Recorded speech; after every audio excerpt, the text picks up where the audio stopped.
반갑습니다. 나는 양원도우먼 TV의 배미경입니다.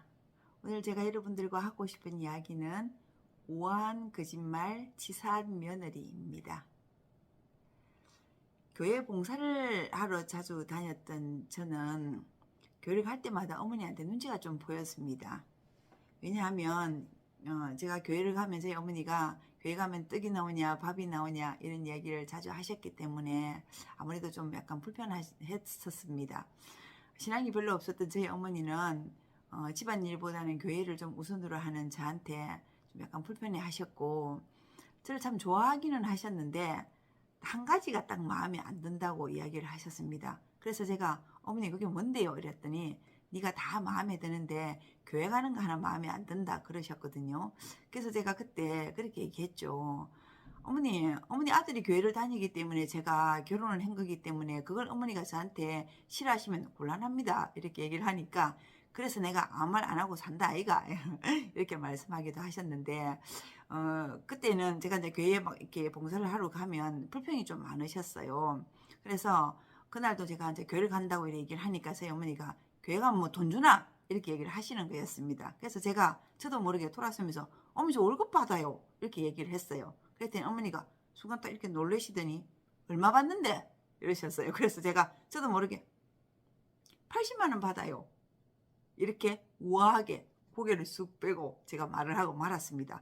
얘기를 하면서도 내가 이거 거짓말인데 아닌데 싶었지만 제가 그렇게 말을 하는 순간 저희 어머님이 빛이 이렇게 딱 달라지시더니 그 뒤부터 제가 교회를 간다고 얘기를 하면 아무 말도 없이 잘 다녀오라고 얘기를 하시고 기쁘게 저를 보내주셨던 그런 기억이 있습니다.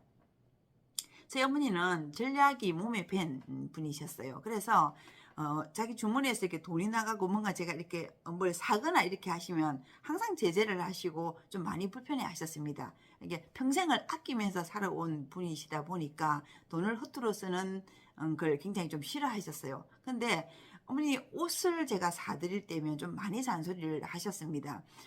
옷장에 옷이 잔뜩 있는데 죽을 때까지 입어도 다 못 입고 저거 놔두고 떨어지지도 않는 옷을 갖다가 또 새로 사왔다고 이렇게 야단을 하셨어요. 근데 며느리인 제 입장에서는 어머니가 옷을 입고 나가시는 게 제 얼굴 같은 느낌이 들잖아요. 그러니까 제가 새로 이 옷을 사오면 어머니가 항상 물으셨어요. 얼마 줬노? 이렇게 물으십니다. 그럼 저는 그냥 어머니 5만 원 줬어요. 이렇게 얘기를 하면 비싸다. 가서 바꿔라. 와 이렇게 비싼 걸 샀노? 간이 크다. 이렇게 얘기를 하시니까 그 뒤부터는 저는 또 거짓말을 할 수밖에 없습니다. 얼마 줬노? 이러시면 어머니 5천 원요. 이렇게 얘기를 합니다. 그러면 어머니는 아이고야 이 좋은 걸 갖다 이 5천 원밖에 안 하더나 이렇게 얘기를 하세요. 그러면 예 어머니 제가 눈이 밝아서 굉장히 싸게 샀어요. 이러면은 그걸 입고는 아이고 이 좋은 걸 갖다가 5천 원 주고 사왔다 하면서 어깨 이렇게 막 펴고 이렇게 입고 나가셨던 그런 많은 기억들이 있습니다. 신혼 초에 진짜 이해 못할 일들이 많은 나날들이었는데 진짜 이해가 안 되는 일은 저희 어머님이 술을 좀 많이 드셨거든요. 이제 뭐 인생이 고달프다 보니까는 그래서 결국은 알코올성 치매도 같이 왔는 것 같은데 술을 한잔 하고 오시면 저녁 내내 저희 남편이랑 저희 어머니는 거의 밤을 새면서 둘이가 마주보고 앉아 있습니다. 무슨 중요한 얘기를 하는 것도 별로 아닙니다. 그냥 저희 어머니 하는 얘기는 똑같습니다. 내가 어째 살았는데, 내가 니를 어떻게 키웠는데, 내가 니를 학교를 어째 보냈는 줄 아나. 배가 고파서 먹고 살라고 내가 그랬다 아이가. 이런 얘기를 넋두리를 계속 술을 드시고 또 하시고 하십니다. 그러면 저희 남편은 앞에 앉아고 무릎 꿇고 앉아가지고 알고 있어요 엄마. 내가 우리 엄마가 얼마나 고생하는지 내가 압니다. 그렇죠. 그때는 다 그랬다 아닙니까? 이런 주고받고 대답을 또 넋두리를 하시고 또 술 한잔 드시 이렇게 하시면서 깝깝한 두 모자는 이 12시 1시 새벽이 되는지도 모르고 하고 있습니다. 전 너무 답답하죠. 왜 저러고 있는가? 이 다음날 또 이 다른 일들을 해야 되는데 진짜 이해가 안 됐습니다. 제 어머니는 제 남편을 참 좋아했습니다. 그래서 아들인 제 남편이 뭔가 해가 되는 안 좋은 일이 있는 거는 절대 싫어하셨거든요. 그래서 저희 남편이 아마 그렇게 되었을 때에 엄마 이제 잡시다. 내일 내 회사도 가야 되고 엄마도 주무셔야 되니까 이제 그만하고 잡시다. 라고 한마디를 하면 끝이 날 건데 마음이 약한 아들은 끝없는 엄마의 애잔한 인생사를 고스란히 그대로 받아들이고 앉아 있는 것이었습니다. 제 남편은 참 효자입니다. 고향이 안동이라서 그런지는 몰라도 융통성이 없고 좀 답답한 그런 효자입니다. 둘러서 대충 이렇게 넘어가는 게 잘 안 되는 성격이 저하고는 완전 반대입니다. 저희 남편은 내향적이고 성인군자형이고 저는 외향적이고 그 다음에 사교형입니다. 그리고 말도 빠르고 속도도 빠릅니다. 그런 아들을 어머니는 암행의사 박문수라고 애칭을 하면서 참 좋아하셨고 아들 하나 바라보고 살아오신 긴 나날들이었기 때문에 저희 남편은 효자가 될 수밖에 없었습니다. 평생 나 하나 바라보고 살아온 엄마를 나는 어긋날 수가 없었다. 나는 사춘기조차도 할 수 없었다. 라고 남편이 가끔 말을 했었습니다. 답답하기는 해도 나는 그렇게 정직한 사람이랑 사는 게 그때는 좋은 줄 알았습니다.